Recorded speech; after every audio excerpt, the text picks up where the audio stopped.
வீட்டில் வறுமை சேர காரணம் இதுதான்.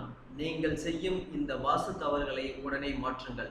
இதனை பற்றி இந்த பதிவில் விரிவா பார்க்கலாம். அதற்கு முன்னாடி நம்ம சேனலை மறக்காம சப்ஸ்கிரைப் பண்ணுங்க. ஒரு வீடு எப்போதும் அமைதியுடனும் மகிழ்ச்சியுடனும் லட்சுமி கடாட்சத்துடனும் திகழ வாஸ்து மற்றும் நமது பாரம்பரிய சாஸ்திரங்களின்படி செய்ய வேண்டிய முக்கியமான விஷயங்களும் தவிர்க்க வேண்டிய தவறுகளும் இதோ. வறுமையை விரட்டி லட்சுமி கடாட்சம் தரும் வாஸ்து சாஸ்திரம் விதிகள். 1. தலைவாசல் பராமரிப்பு. வீட்டின் தலைவாசல் வழியேதான் நேர்மறை ஆற்றல் வீட்டிற்குள் நுழைகிறது. வாரத்திற்கு ஒருமுறையாவது நிலை வாசல் படியை துடைத்து மஞ்சள், குங்குமம் வைக்க வேண்டும். வாசலில் எப்போதும் பச்சரிசி மாவினால் கோலமிடுவது மங்களகரமானது. மாவிலை தோரணம் கட்டுவது எதிர்மறை சக்திகளைத் தடுக்கும். 2. வரவேற்பறை. அக்குவாரியம் அல்லது நீர் ஊற்று. வரவேற்பறையின் வடக்கு அல்லது கிழக்கு திசையில் சிறிய செயற்கை நீர் ஊற்று அல்லது மீன் தொட்டி வைப்பது செல்வ வளத்தை ஈர்க்கும். Money plant. இண்டோர் பிளான்ட்களை வளர்க்க விரும்புபவர்கள் மணி பிளான்ட்டை வீட்டின் தென்கிழக்கு அக்னி மூலையில் வைப்பது வாஸ்துப்படி நல்லது. 3. பிரம்மஸ்தானம். வீட்டின் மையப்பகுதி சோகஸ்மைலி. வீட்டின் மையப்பகுதி எப்போதும் வெளிச்சமாகவும் எந்தவித கனமான பொருட்களும் இல்லாமலும் சுத்தமாக இருக்க வேண்டும். இங்கு எதிர்மறை ஆற்றல் தங்கக்கூடாது. 4. சமையலறை. தென்கிழக்கு திசை சோகஸ்மைலி. சமையலறை அன்னபூரணியின் இருப்பிடமாகும். சமையல் மேடை மற்றும் அடுப்பு தென்கிழக்கு அக்னி மூலை திசையில் இருக்க வேண்டும். சமையலறையில் எப்போதும் கல் உப்பு நிறைந்த பீங்கான் அல்லது கண்ணாடி ஜாடியை வைத்திருக்க வேண்டும். உப்பு மகாலட்சுமியின் அம்சம் என்பதால் வீட்டில் பணத்தட்டுப்பாடு வராமல் இது தடுக்கும். அதேபோல் வாரம் ஒருமுறை வீடு துடைக்கும் போது தண்ணீரில் சிறிதளவு கல் உப்பு சேர்த்து துடைக்க வேண்டும். உப்புக்கு வீட்டில் உள்ள எதிர்மறை ஆற்றலை உறிஞ்சும் சக்தி உண்டு. 5. வடகிழக்கு மூலை ஈசானிய மூலை.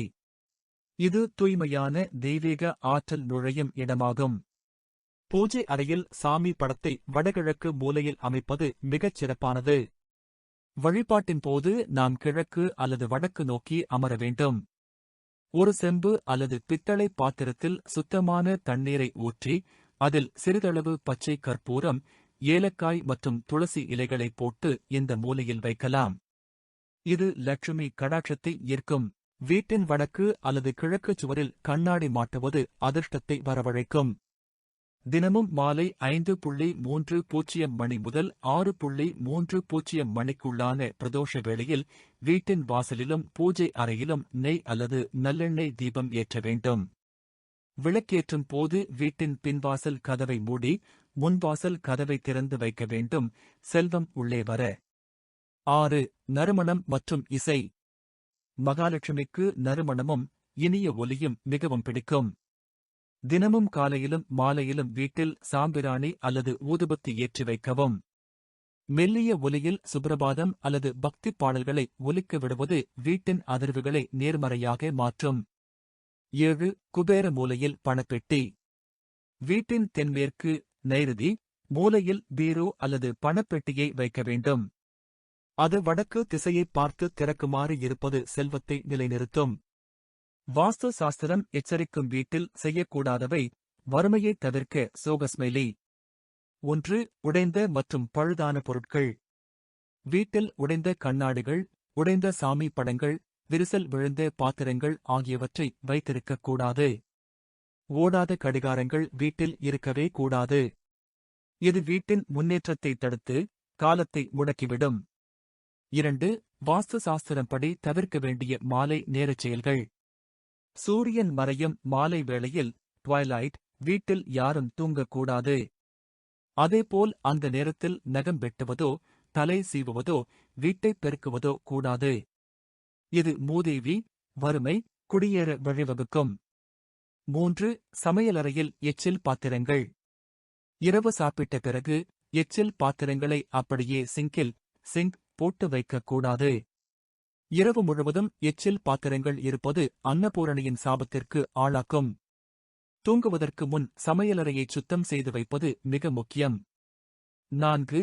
வாசலில் செருப்புகள் மற்றும் குப்பை.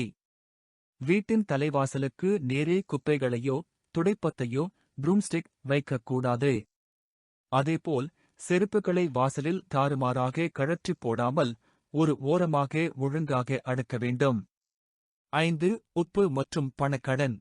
சூரிய அஸ்தமனத்திற்குப் பிறகு யாருக்கும் கல் உப்பு, பால், ஊசி அல்லது பணம் ஆகியவற்றை கடனாக கொடுக்கக்கூடாது. இவை அனைத்தும் லட்சுமியின் அம்சங்கள் என்பதால் நம் வீட்டுச் செல்வம் பிறருக்கு சென்றுவிடும் என்று நம்பப்படுகிறது. சுருக்கமாக, சுத்தமும் வெளிச்சமும் சொல்லும் எங்கிருக்கிறதோ அங்கே சுபிட்சம் தானாகவே வந்து சேரும். தேவையற்ற பொருட்களை அகற்றி வாஸ்து விதிகளை முறையாக கடைபிடிப்பதன் மூலம் உங்கள் வீட்டின் ஆற்றல் மண்டலம் சுத்திகரிக்கப்படுகிறது. இது தேக்கமடைந்திருக்கும் உங்கள் வாழ்வியல் முன்னேற்றத்திற்கு புதிய கதவுகளை திறந்துவிடும்.